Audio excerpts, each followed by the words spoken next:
নমস্কার, ঈশান Bangla prime time খবরে আপনাদের স্বাগত জানাই। সঙ্গে রয়েছি আমি জুইপাল। প্রথমেই দেখে নিচ্ছি আজকের প্রাইম টাইম শিরোনাম।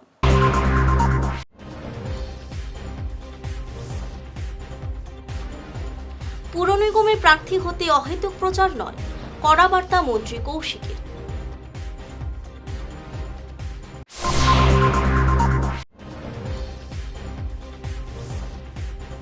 চিকিৎসায় গাফিলতির অভিযোগে শিশু মৃত্যুর ঘটনায় উত্তপ্ত মেডিকেল।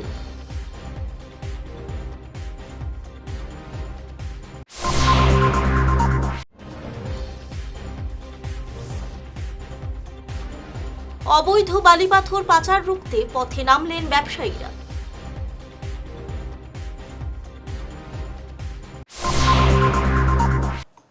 এবারে যাচ্ছি বিস্তারিত খবরে।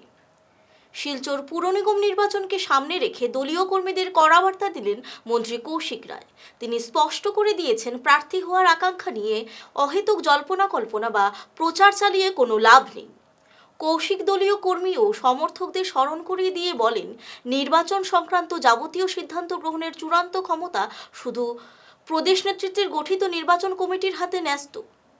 তাই ব্যক্তিগত কুচকাওয়াজ না করে দলের লক্ষ্য ও আদর্শকে সামনে রেখে দলকে শক্তিশালী করাই এখন সবার মূল দায়িত্ব। প্রধানমন্ত্রীর উন্নয়নমূলক বার্তা এবং মুখ্যমন্ত্রীর গৃহীত জনকল্যাণমুখী পদক্ষেপগুলো সাধারণ মানুষের কাছে পৌঁছে দিয়ে আগামী নির্বাচনে দলের নিরঙ্কুশ জয় নিশ্চিত করার আহ্বান জানিয়েছেন মন্ত্রী।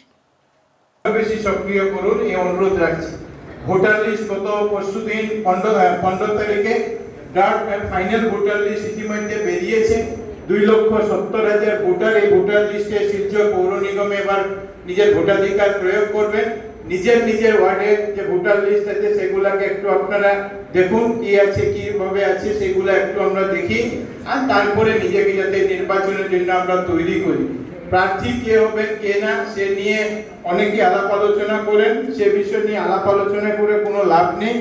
আমাদের প্রদেশ কমিটির সভাপতি দিলীপ শইকিয়া মহাশয়ের নেতৃত্বে যে ইলেকশন কমিটি আছে সেই ইলেকশন কমিটি সেটা সিদ্ধান্ত নেবে কাকে কোন জায়গাতে টিকিট দেওয়া হবে।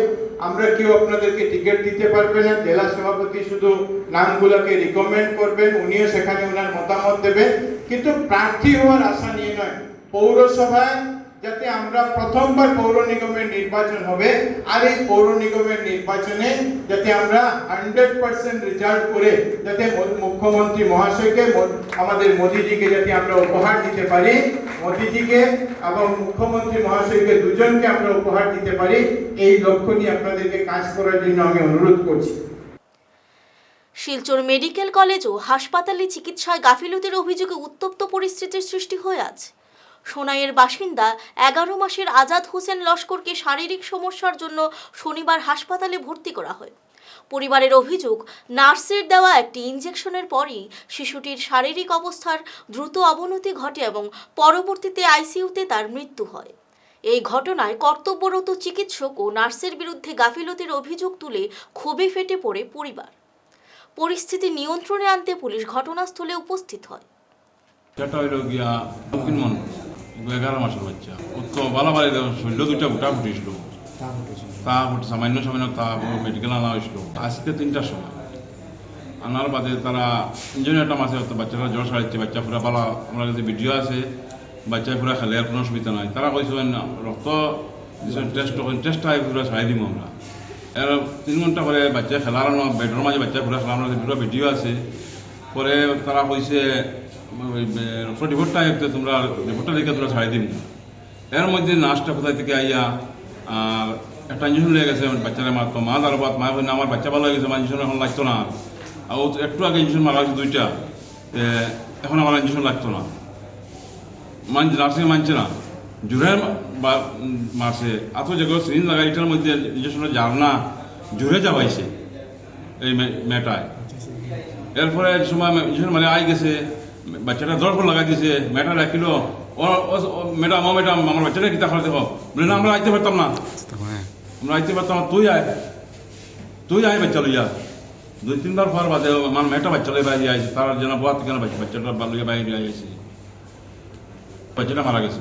ইঞ্জেকশন লগে ইঞ্জেকশন মারার 5 মিনিট বাদে বাচ্চাটা মারা গেছে। ঘুর থেকে তার কর্মকর্তা করবো আছে, আমাকে পুরো চিনছি না, ডিএসপি আইসেন, খবর পাইছি, অফিসার আইসেন, আরও সরকার আইসেন, পুরা জানি না আমরা এটা সুবিচার লাগে। আমরা গরিবপুরা মানুষ, আমরা আইলাম, আওয়ার পরে আমরা এই কি অবস্থা বালাবালি বাচ্চাটার ইঞ্জেকশন মানে মারা হয়ে গেল গিয়ে এটার সুবিচার করতে চাই আমরা। এটা পুরা জসাই এটা আমরা সম্পূর্ণ গাবলিত কারণ এটা হয়েছে, ইচ্ছাকৃতভাবে বাচ্চাটা মারা হয়েছে। কইসেন এটা ইঞ্জেকশনের রিয়েকশন করছে, রিয়েকশন মারা গেছে। বর্ষায় ডিগলা দিয়ে গেছেন গিয়ে বাচ্চা মারা গেছে, ডিগলা দিয়ে গেছেন ফার্স্টেও গেছেন গিয়ে আবার। অবৈধ বালিপাথর পাচারের প্রতিবাদে পথে নেমেছেন লক্ষ্মীপুরের ক্ষুদ্র ব্যবসায়ী ও গাড়ি চালকরা। তাদের অভিযোগ, বন বিভাগ স্থানীয় ব্যবসায়ীদের হয়রানি করলেও বাইরের অবৈধ গাড়ি দেখেও নীরব। প্রতিকার না পেয়ে নিজেরাই অভিযান চালিয়ে নথিপত্রহীন দুটি গাড়ি আটক করে বন বিভাগের হাতে তুলে দিয়েছেন স্থানীয়রা। আইনের সমতা ও সুষ্ঠু ব্যবসায়িক পরিবেশের দাবিতে উত্তাল এলাকা। জয়পুর কুয়ারি থেকে আমরা মাল লইয়া বাইরে কেশার থেকে মাল লইয়া যেটা বার হই, এখন তো লিগেল চালান নাই। আমরা খবর পাইছি কেশার থেকে যে চালান পাই আমরা 5 CMের চালান পাই। মাল 7 CM 8 CM হয়ে গেলে এটার মানে না ফরেস্টে আর কি। আমরা যেটা হোক 7 CM 8 CMের চালান কাটিয়া সমাবেশ বাইরেছি। এখন টোটালি মানে চালানই যার না, এরকম রেট বাজারও মার্কেট রেটটা বেশি হয়ে যায়। এখন বাইরে গাড়িগুলো রেট তোরা কমে আনিয়ে ফালাই দিয়ে মাল, তারা এখন ফালায় কীরকম চালান থাকে না, বিনা চালানে আনি মালটা ফালায়।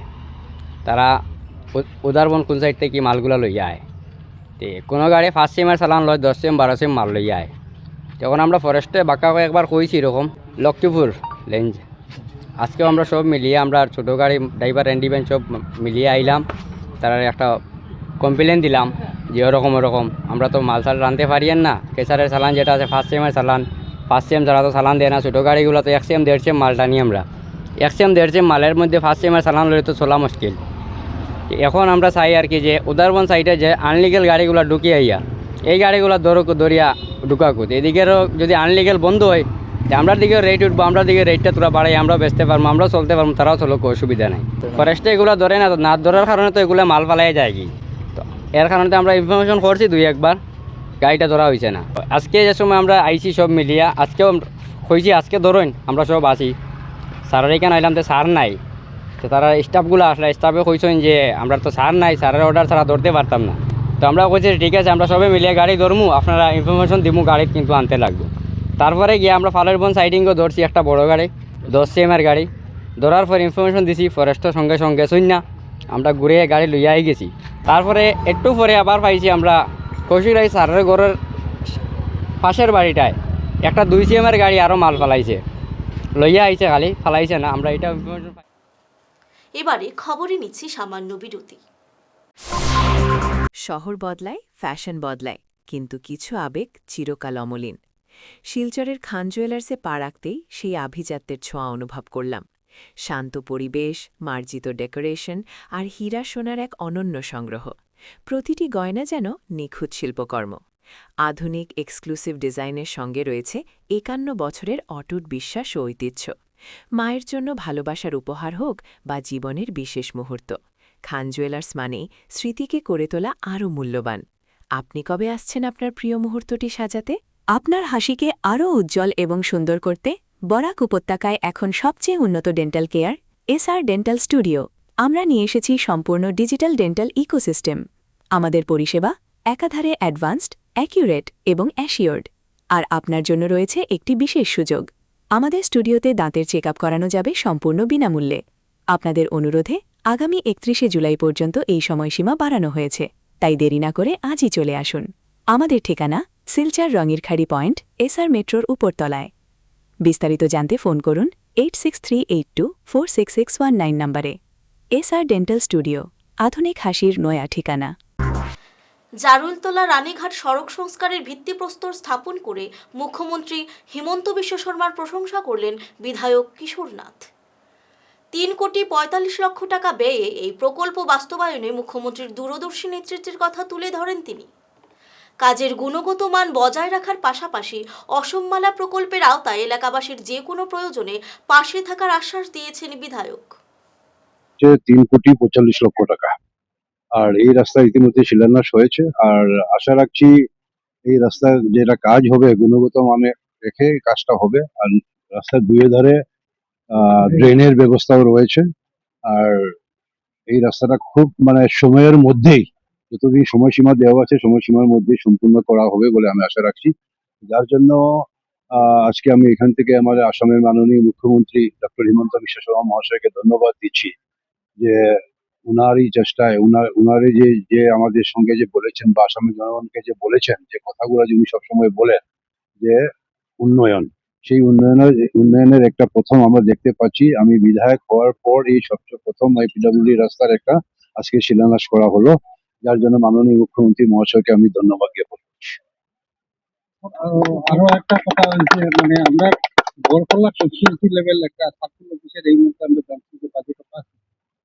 তো এই মুহূর্তে বরকল্লা কোন জায়গার বা কোন পার্টিকুলার সেটাই দেখুন, সেটার জন্য আমি আবারও আমাদের সর্বকালের সর্বশ্রেষ্ঠ মুখ্যমন্ত্রী ডক্টর হিমন্ত বিশ্ব শর্মা মহাশয়কে আমরা ধন্যবাদ দিচ্ছি যে অন্য সময় আমরা দেখতে পাই সব সময় যে কোনো জায়গায় কোনো কিছু একটা দরকার হলে ডিমান্ড করতে হয়, ধর্ণা ধরতে হয়, অনেক আন্দোলন করতে হয়, তারপর অনেক মেমোরান্ডাম দিতে হয়, তারপরে গিয়ে সেটা পাওয়া যায়। কিন্তু আমাদের মাননীয় মুখ্যমন্ত্রী মহাশয় সেই কাজের জন্য না ধর্ণা ধরতে হয়েছে না কোনো মেমোরান্ডাম দিতে হয়েছে। উনি বুঝেছেন যে প্রত্যেকটা জায়গায় আসামের এখন বিভিন্ন জায়গায় বিভিন্ন সমষ্টিতে সেই অসুবিধাটা রয়েছে, সার্কেল অফিসের দরকার রয়েছে। সেটা উনি নিজে বুঝেই আসামের মধ্যে যে কয়টা জেলাতে সার্কেল অফিস ছিল। হাইলাকান্দির নতুন পাড়ায় গভীর রাতে বিশিষ্ট ব্যবসায়ী স্বপন দাসের বাড়িতে দুঃসাহসিক চুরিকাণ্ড সংঘটিত হয়েছে। দুষ্কৃতীরা আলমারি ভেঙে নগদ 3 লক্ষ টাকা ও সোনার গয়না নিয়ে চম্পট দিয়েছে। সকালে চুরির ঘটনাটি সামনে আসতেই এলাকায় তীব্র আতঙ্ক ছড়িয়ে পড়ে। হাইলাকান্দি সদর থানার পুলিশ তদন্ত শুরু করেছে। শহরে একের পর এক চুরির ঘটনায় পুলিশের নিরাপত্তা ব্যবস্থা নিয়ে প্রশ্ন তুলেছেন স্থানীয় বাসিন্দারা। আনুমানিক রাত 2টা থেকে 3টার ভিতরে মানে সুট ঢুকছে, গ্রিল ভাঙছে ভাঙিয়া, দরজা ভাঙছে ভাঙিয়া ঢুকছে। ঢুকিয়া আমার আলমারি থেকে টাকা আসিল, টাকা 3 লাখ আসিল, এটার নিচে সোনার 2-3 ভরি এটার নিচে। স্বপন দাস, টাউন 7 নম্বর ওয়ার্ড। আমি একটার সময় আমি ঘুমাইছি রাত্রে। ঘুমানোর পরে ধরেন 2টা থেকে 3টার ভিতরে ঘটনা হইব। এখানে এর আগ পর্যন্ত তো কোনো কিছু পাইছি না। একটা সময় মানে 1:05-10 আমি ঘুমাই গেছি। ঘুমানোর পরে ওই ঘটনাটা ঘটছে। আপনারা কি পুলিশে জানাইছেন? হয়, সকালে 4:30-5টায় আমার বুঝে যে ডাকছে, দরজা খোলা হেন, আলমারি দরজা খোলা হেন। ওর লগে লগে আমরা উঠছি, উঠিয়া দেখি এরকম ঘটনা হয়েছে। লগে লগে পুলিশে ফোন করা হয়েছে, তারা আই গেছে 5:00-5:15 আইয়া তো তারা ইনভেস্টিগেশন করে। বিজেপি নেতা ভোলানাথ যাদবের ভাই সদ্য প্রয়াত গৌতম যাদবের প্রতি শ্রদ্ধা জানিয়ে তার একমাত্র ছেলের হাতে সম্মান ফলক তুলে দেন বিভিন্ন ব্যক্তি ও সংগঠন। শুক্রবার মেহেরপুর বীরবল বাজারে নিজ বাসভবনে প্রয়াত গৌতম যাদবের শ্রাদ্ধ উপলক্ষে সম্মাননা তুলে দেওয়া হয় যাদব মহাসভার পক্ষ থেকে। এছাড়া নিউ শিলচর মণ্ডল বিজেপির পক্ষ থেকে Dulal Das, Cachar light and medium vehicles owners অ্যাসোসিয়েশনের পক্ষ থেকে সৌমিত্রনাথ ও আকাশ দাস মানপুত্র তুলে দেন। বিজেপি জেলা সভাপতি রূপম সাহা অনুষ্ঠানে উপস্থিত হন। এ নিয়ে যাদব মহাসভার প্রদীপ জানান, অকালেই চলে যান গৌতম যাদব। মহাসভার পক্ষ থেকে উপস্থিত ছিলেন প্রেমরাজ গোয়ালা, প্রদীপ গোয়ালা, প্রিন্স যাদব, পাপ্পু যাদব, প্রেমানন্দ গোয়ালা, নন্দলাল গোয়ালা, রামকুমার গোয়ালা, মহাবীর গোয়ালা, রামশেখর যাদব প্রমুখ। প্রাক্তন বিধায়ক দীপায়ন চক্রবর্তী, মহিলা মোর্চা সভানেত্রী সুস্মিতা পুরকায়স্থ সহ অন্যান্যরাও উপস্থিত ছিলেন। আজকে আমাদের মধ্যে আমাদের সমাজের এক সূর্য যা পতন হয়েছে, গৌতম যাদব নামে আমাদের অসম প্রদেশ যাদব মহাসভার সভাপতি সম্মানীয় শ্রী ভোলানাথ যাদবের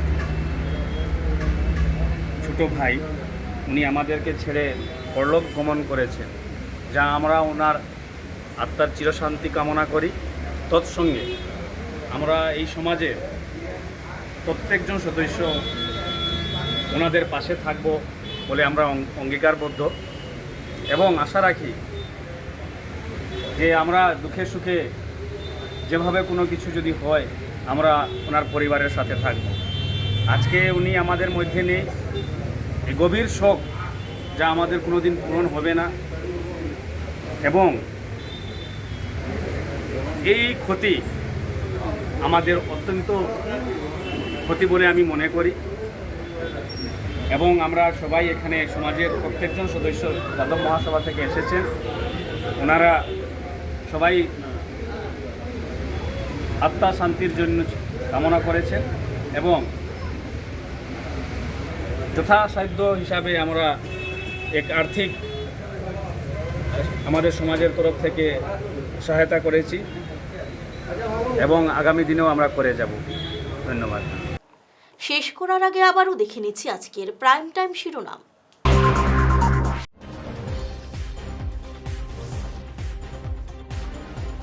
পুর নিগমে প্রার্থী হতে অহেতুক প্রচার নয়, কড়া বার্তা মন্ত্রী কৌশিকের।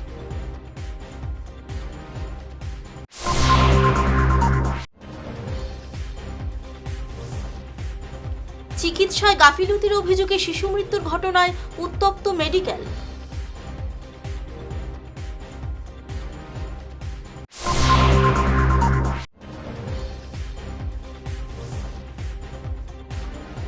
অবৈধ বালিপাথর পাচার রুখতে পথে নামলেন ব্যবসায়ীরা।